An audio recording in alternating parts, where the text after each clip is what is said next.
और अवाम भी जानना चाहती हैं कि peoples alliance for Gupkar declaration ने बात कही कि 370 की वापसी के लिए आप लड़ेंगे।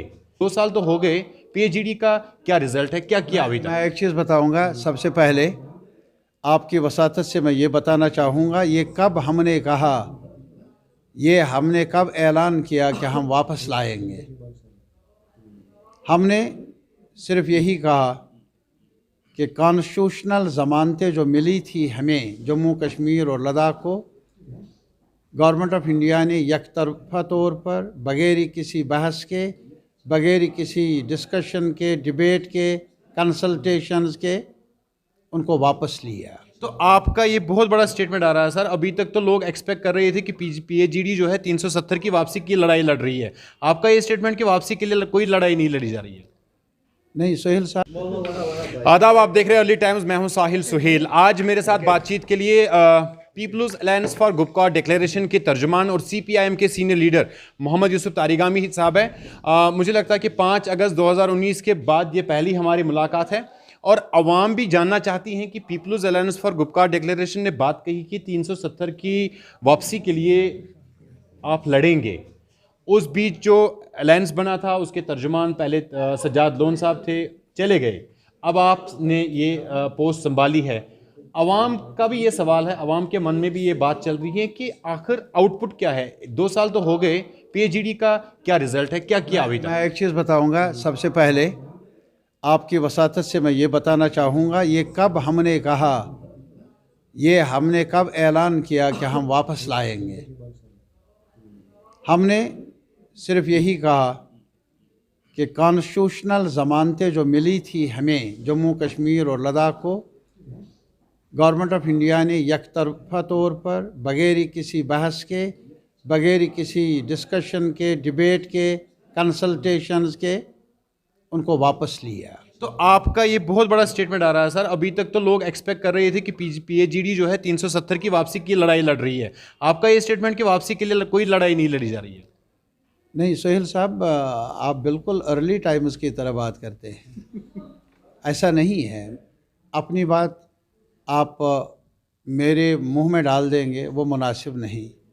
आप मेरी बात सुन लीजिए और मैं भी आपका सवाल सुनूंगा। जी। मैंने बिल्कुल नहीं कहा, मैंने कहा कि जो हक हमसे छीना गया आईनी तौर पर,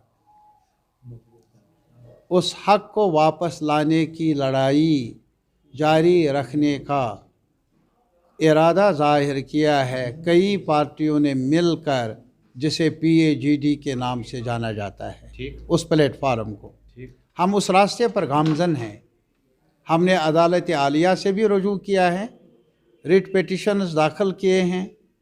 हमने ये बार बार दोहराया है, जम्मू जाकर, श्रीनगर में रहकर, और हमारे नुमाइंदे बाकी देश के किसी भी हिस्से में गए, वहाँ भी हमने ये दोहराया कि जम्मू कश्मीर के आवाम के साथ, उनके हुकूक के साथ गवर्नमेंट ऑफ इंडिया ने, बीजेपी सरकार ने खिलवाड़ किया, जो किसी भी सूरत में न जम्मू के हक़ में है, न कश्मीर के हक़ में है, न किसी कम्युनिटी के हक़ में है।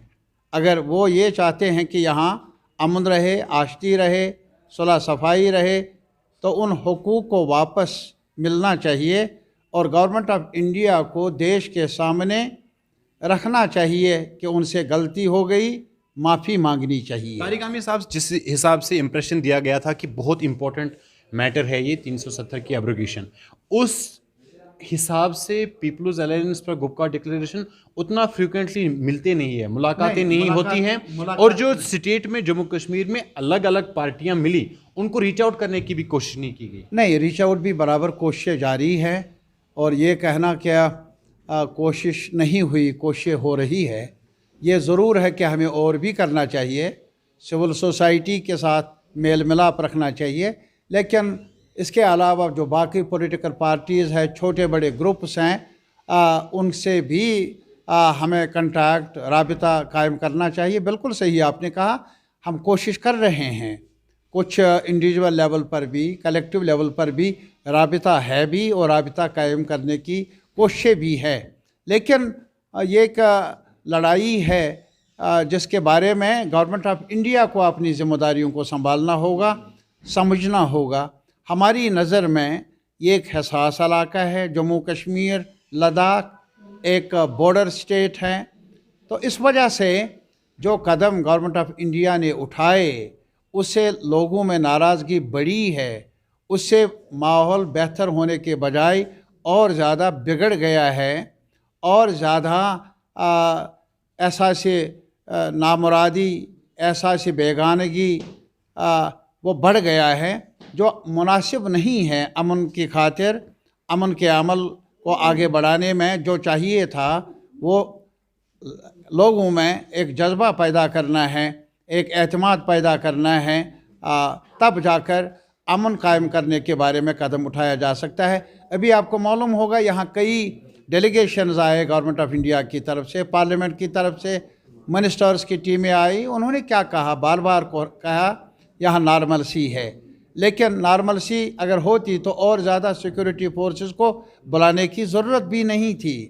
तो लाजिमी तौर पर और हमारी राय में ये सिक्योरिटी फोर्सेस का ही सवाल नहीं, उनकी ही जिम्मेदारी नहीं, बल्कि ये पॉलिटिकल लीडरशिप को ये जिम्मेदारी संभालनी होगी अमन कायम करने के लिए। और अमन तभी कायम होगा जब जम्मू के लोग, कश्मीर के लोग, लद्दाख के लोगों में एतमाद पैदा किया जाए, उन्हें अपनाना होगा और उनके दुख सुख को बांटना होगा। और उसके लिए ज़रूरी है जो हमने एजेंडा मुकर्रर किया है। हमारा एजेंडा है क्या? PAGD का जो हमसे छीने गए हुकूक आईनी तौर पर जो मुकर्रर थे उनको वापस बहाल किया जाए। तारिक आमिर साहब, प्राइम मिनिस्टर ने एक जो है इनिशिएट किया था प्रोसेस, आपको बुलाया था, सारी पॉलिटिकल पार्टीज़ के रिप्रेजेंटेटिव्स को बुलाया था। ये बताइए सर कि जब PAGD की बारी आई तो PAGD एज यूनिट नहीं गई उस मीटिंग में, बल्कि अलग अलग पार्टियों के, क्या उससे आपके कॉज को कोई नुकसान हुआ? नहीं, जैसे बुलाया गया था वहाँ दावत मिली फारूक साहब को, महबूबा जी को, मुझे अलग अलग मिली। वहाँ भी ये सवाल ये है होस्ट का, जिन्होंने मीटिंग को बुलाया वो किस ढंग से हमें बुलाएंगे, उसी ढंग में जाना। दिल्ली की तो साफ उनकी क्लियर मिशन तो क्लियर था कि वो PAGD को किसी भी सूरत में रिकॉग्नाइज नहीं करना चाहते हैं। PAGD का क्या था? आज भी बताऊंगा। वो करें हमें रिकॉग्नाइज या ना कर लें, हमें उनके सर्टिफिकेट की ज़रूरत है नहीं।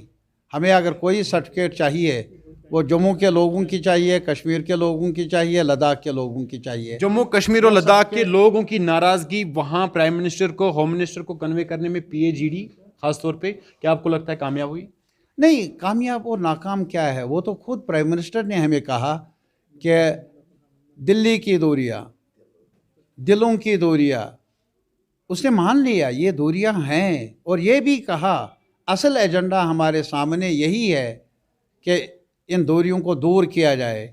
आज हम आपकी वसातत से कहेंगे प्राइम मिनिस्टर, हमें उम्मीद है कि जो आपने कहा उस पर अमल होना चाहिए था, लेकिन तब से लेकर आज तक हमें अकाउंट चाहिए क्या किया आपने बहसीत वज़ीर आज़म दिल्ली की दूरियों को कम करने में और दिल की दूरियों को कम करने। आखिरी सवाल ये कि जो रोज़मर्रा के मसाइल है उस पर people's alliance for Gupkar declaration ज़्यादा उसमें अटेंशन नहीं दे रही है, उसकी क्या वजह है? नहीं, ऐसा नहीं है। मैं बताऊंगा, जहाँ तक इस अलायंस का ताल्लुक़ है, हम अलग अलग पार्टियां हैं, हम एक साथ जम नहीं हुई हैं।